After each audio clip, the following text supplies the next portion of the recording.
Hello everyone, welcome to economics class. Dear students, in the previous videos we have already started how to calculate index numbers.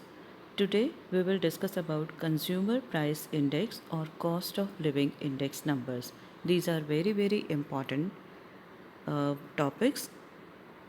In this topic, along with the numerical portion, we are to discuss about the theory portion also. The theory portion is not very difficult, it's quite easy to understand. What is consumer price index? Consumer price index is the index number which measures the average change in prices paid the specific class of consumers for goods and services consumed by them in the current year in comparison with base year. Change in the price level affects the cost of living of the concerned class of consumers. Accordingly, consumer price indices are called cost of living indices. देखो बच्चे, इसमें consumer price index में हम क्या calculate करते हैं कि एक ग्रुप ऑफ कंज्यूमर्स हैं. जैसे हमने डिस्कस किया था कि इंडस्ट्रियल वर्कर्स का ग्रुप है, एक बहुत बड़ी फैक्ट्री है, उस फैक्ट्री में काम करने वाले लोग हैं. वो बेस ईयर प्राइस में कितना खर्च कर रहे थे कंज्यूमर गुड्स पर और करंट ईयर प्राइस में कितना खर्च कर रहे हैं, प्राइस में कितना वेरिएशन आया है. क्योंकि जब प्राइस लेवल चेंज होता है तो उससे लिविंग स्टैंडर्ड पर भी या कॉस्ट ऑफ लिविंग पर भी इफ़ेक्ट आता है. पहले हमें 500 रुपये में बहुत सारा सामान मिल जाता था, अब हमें 500 रुपये में उतना सामान नहीं मिलता.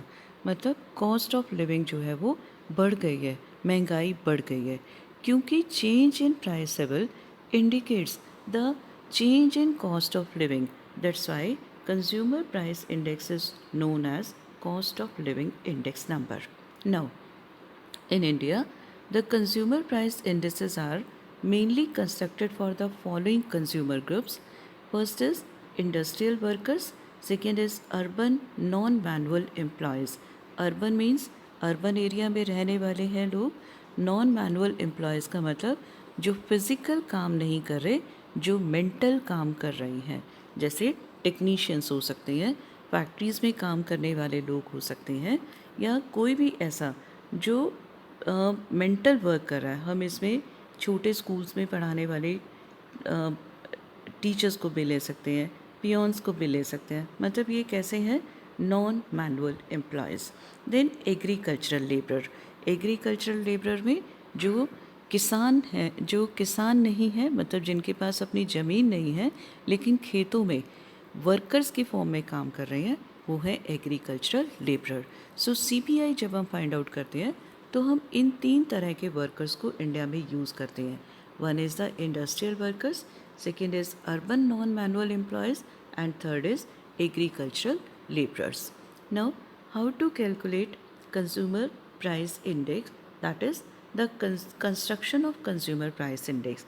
इसमें आपको 5 स्टेप्स को ध्यान में रखना है. First is the selection of the consumer class. अभी हम डिस्कस करके आए हैं 3 तरह की कंज्यूमर क्लासेस हैं हमारे पास.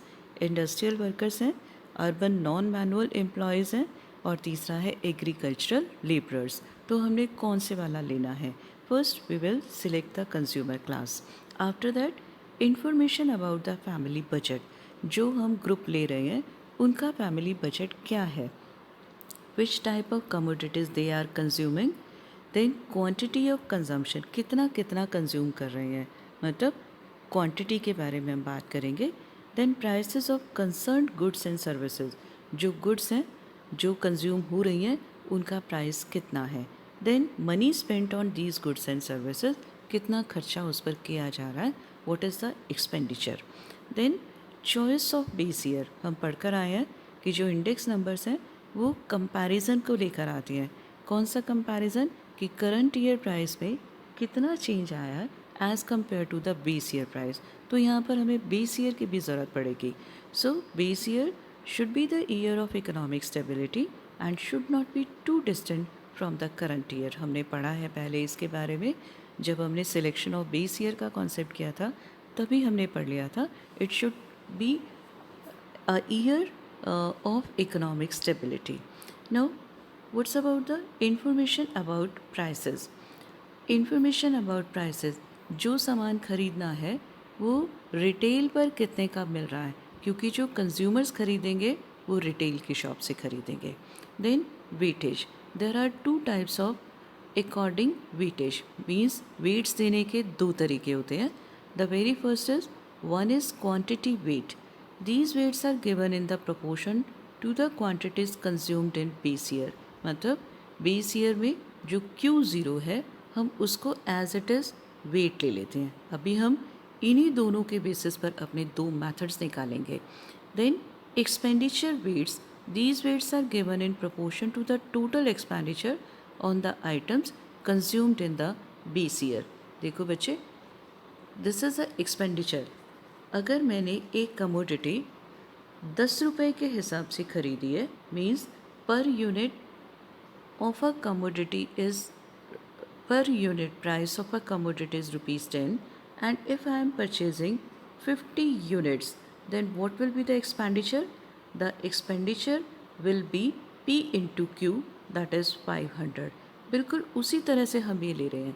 या तो आपके पास ऑलरेडी वेट गिवन होगा, अगर वेट नहीं है आपके पास तो फिर हम जितना एक्सपेंडिचर उन कमोडिटीज़ पर किया जा रहा है, उसकी क्वांटिटी पर किया जा रहा है, उससे हम अपना एक्सपेंडिचर ले लेंगे. सो इन दोनों के बेसिस पर हमारे पास दो मेथड बनेंगे. अब हम नेक्स्ट टॉपिक उसी से रिलेटेड करेंगे. चलिए नेक्स्ट आ जाइए. नेक्स्ट स्लाइड है आपकी, how to calculate consumer price index. बच्चे, this is a question. Look at the question. Commodities are given, quantity consumed in the year 2004, this is the unit. Then price in 2004 and price in 2017. So यहाँ पर आपका 2004 की quantity है, it will be base year quantity. हम इसको नाम देंगे Q0. Unit का हमें यहाँ ज़रूरत नहीं है. प्राइस इन 2004 को हम नाम देंगे P0. प्राइस इन 2017 को हम देंगे P1. तो आपके पास तीन चीज़ें आ गई, P0, P1 and Q0. This is the question. चलिए अब हम डिस्कस करेंगे how consumer price index can be calculated. The very first, this is about the price relative method. Yes बेटा, द वेरी फर्स्ट, मैं पहले इस स्लाइड पर आ रही हूँ. इस स्लाइड पर आपको दो मैथड्स मिलेंगे. One is the aggregate expenditure method and second is the family budget method. दोनों में आपको फ़र्क नज़र आ रहा है. फैमिली बजट में आपके पास W होगा और R होगा. W और R तो वही आपका रिलेटिव है. जब भी R टर्म आ जाएगी तो ये रिलेटिव आ जाएगा. रिलेटिव का फॉर्मूला याद करिए, this is P1 by P0 into 100. Clear. और फिर वेट आपके पास गिवन है, और वेट को हम, अगर weight as it is W given है तो ठीक है, अदरवाइज़ वेट हम फाइंड आउट कर लेंगे. और दूसरा क्या था आपका, aggregate expenditure method. Aggregate expenditure में हम क्या लेंगे, this is sigma P1 Q0 by sigma P0 Q0 into 100. याद करिए, ये मैथड आपका लेस्पियर मैथड है, जो हमने अपना weighted index number find out किया था. तो उसमें हमने तीन मैथड यूज़ किए थे, Laspeyres method, पाशियस method, fishers method. जो लेस्पियर मैथड था उसमें वो बेस ईयर क्वांटिटी को इम्पॉर्टेंस देते हैं. यहाँ पर हम बेस ईयर क्वांटिटी को ही लेकर चल रहे हैं. फिर बेटा चलिए वापस चलें अपनी स्लाइड पर. आपके पास ये स्लाइड आ गई. इसमें आपके पास Q0 गिवन था, चेक करिए. Q0 गिवन है, P0 गिवन है, देन P1 भी गिवन है.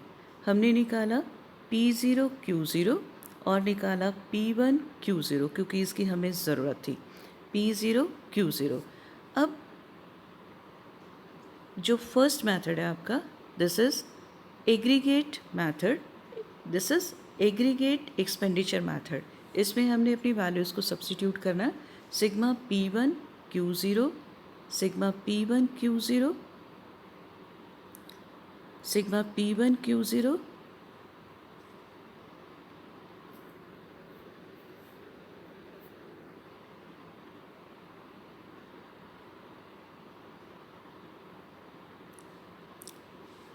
yes beta, we were discussing about sigma P1 Q0 and sigma P0 Q0.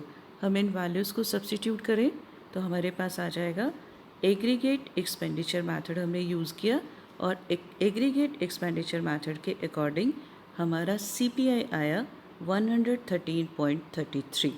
अब दूसरा मेथड है हमारा family budget method. Family budget method का फॉर्मूला बच्चे लर्न करिए। दिस इज़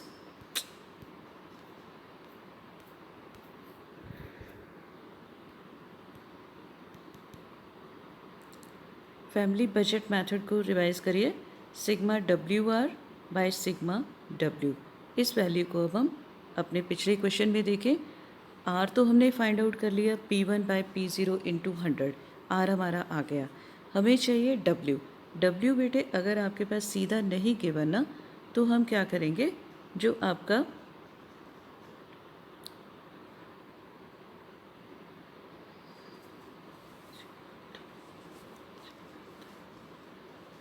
ये जो आपका W हम कहाँ से लाएंगे बच्चे, W आपका आएगा P0 Q0। ध्यान रखना, अगर तो आपके पास सीधा W गिवन है तो ठीक है, अगर W नहीं गिवन तो W हम फाइंड आउट करेंगे।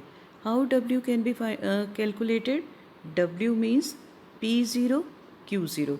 अब यहाँ पर मुझे आपको एक बात बतानी थी, इस क्वेश्चन में तो आपके पास बेस ईयर क्वांटिटी गिवन थी, इसलिए हम P0 Q0 निकाल रहे हैं। देखो बेटे, आपके पास P0 ज़रूर गिवन होगा और P1 भी ज़रूर गिवन होगा, क्योंकि हमें करंट ईयर प्राइस और बेस ईयर प्राइस का कंपैरिजन करना है। ये दो चीज़ें तो आपके पास ज़रूर होंगी, लेकिन आपके पास Q0 और Q1 में से कोई एक चीज़ गिवन होगी। अगर आपके पास Q0 गिवन है तो वेट आपका बन जाएगा P0 Q0, और अगर आपके पास Q1 गिवन है ना तो हम फिर P0 Q1 को वेट मान लेंगे। मतलब क्वांटिटी अगर आपके पास बेस ईयर की नहीं है, करंट ईयर की क्वांटिटी है, तो फिर हम करंट ईयर की क्वांटिटी को ही वेट मान लेंगे। या तो आपके पास क्वेश्चन में सीधा W गिवन होगा, वेट गिवन होगा, या फिर Q0 गिवन होगी। अगर Q0 गिवन होगी तो P0 Q0 आपका वेट बन जाएगा, और अगर Q1 गिवन है तो P0 Q1 आपका वेट बन जाएगा। गॉट इट बेटा? हम अपनी वैल्यूज़ को सब्स्टिट्यूट करेंगे, we will be able to find out the answer. अब फिर यहाँ पर थोड़ा सा देखिए, हमने दो अलग अलग मेथड यूज़ किए थे। तो दो अलग अलग मेथड यूज़ करने की वजह से आपका आंसर भी वेरी हो रहा है। कोई प्रॉब्लम नहीं है। Yes, there is a difference between the values calculated by the two methods, the difference is this one. Means ऐसी कोई कॉम्प्लिकेशन वाली बात नहीं है कि आंसर वेरी हो गया। आंसर वेरी होगा if you are using the different formulas, your answer will definitely be different from each other. Now move to the next question. This is a question. In this question, what is given to you? Items are given, quantity consumed in current year is given, means Q1 is given to you. Then price in base year P0, price in current year P1. अब देखो बेटे, उसने हमें ऐसा कुछ नहीं कहा कि आपने कौन सा मेथड लगाना है। अगर ऐसा कुछ नहीं कहा जा रहा तो हम रिलेटिव मेथड की बजाय लेस्पियर मेथड को निकालना ज़्यादा इम्पॉर्टेंट मानेंगे। मतलब जो हमारा एग्रीगेट एक्सपेंडिचर मेथड है हम उसी को लगाना चाहेंगे। अब वहाँ पर दिक्कत क्या आ रही थी, याद करिए, जो हमारा एग्रीगेट एक्सपेंडिचर मेथड था इसमें हमें बेस ईयर क्वांटिटी को हम यूज़ कर रहे थे Q0 Q0, लेकिन जो हमारा क्वेश्चन हमें गिवन है उसमें हमारे पास Q0 नहीं है। कोई बात नहीं है तो हम अपना दूसरा फार्मूला लगा लेंगे। क्या फार्मूला बनाएंगे? This is P1 Q1 P0 Q1।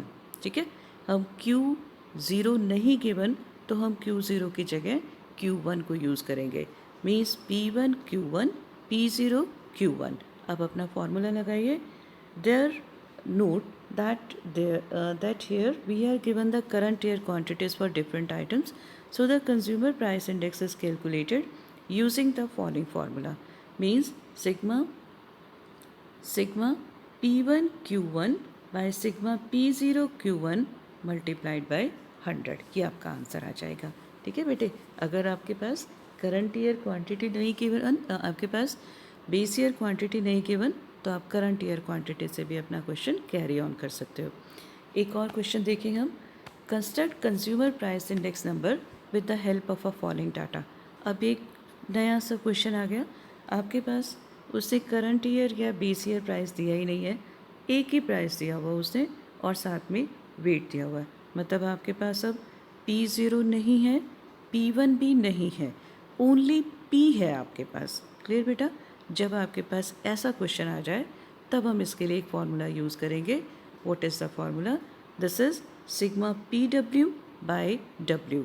W आपका वेट गिवन है, PW सीधा ही हम P को W से मल्टीप्लाई कर देंगे।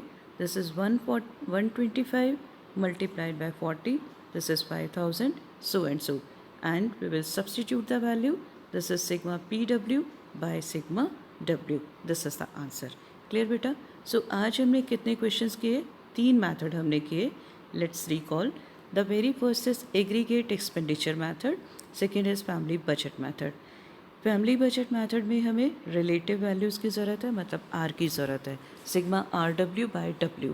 और एग्रीगेट एक्सपेंडिचर मेथड में P sigma P1 Q0 by sigma P0 Q0 multiplied by 100। Got it बेटा? अगर आपके पास current year base year quantity ना हो और सीधा करंट ईयर क्वांटिटी हो तो भी हम करंट ईयर क्वांटिटी को भी यूज़ करके CPI फाइंड आउट कर सकते हैं। तीसरा मेथड हमने यूज़ किया कि जब आपके पास सिर्फ प्राइस और वेट गिवन होता है, मतलब P0 और P1 भी गिवन नहीं है, फिर हम सीधा फार्मूला लगाएंगे। This is sigma PW by sigma W। This is the way how CPI can be calculated. This is one of the easiest topic of this chapter, but it is very very important also. Now one more question is there. This is construct cost of living index number for the year 2017 from the following statistics. अब इसमें क्या क्या given है देखिए बच्चे, इसमें आपके पास given है 2004 प्राइस, मतलब आपके पास P0 गिवन है, 2004 क्वांटिटी मतलब आपके पास Q0 गिवन है, देन 2017 प्राइस मतलब आपके पास P1 गिवन है। कोई फार्मूला इससे हमें नहीं दिया हुआ, इसका मतलब हम फार्मूला क्या लगाएंगे? Sigma P1 Q0 by sigma P0 Q0 multiplied by 100। Means आपके पास Q0 के बने हम फार्मूला लगा रहे हैं, this is aggregate expenditure method. हमने लगाया अपना sigma P0 Q0 by sigma P1 Q0 into 100. You will be able to find out the answer. Got it beta? This is very simple. I think you are capable to understand the topic. Now what's about your homework bache? You are to revise the topic thoroughly and do practice of the numericals from the textbook, and please send me your doubts either on app or in group or to me personally. Dear students, be sincere, do your work properly because it is very very important. This topic is very important and generally we expect numerical from this very topic. Okay beta, enjoy your day, stay home, stay safe. Goodbye dear students.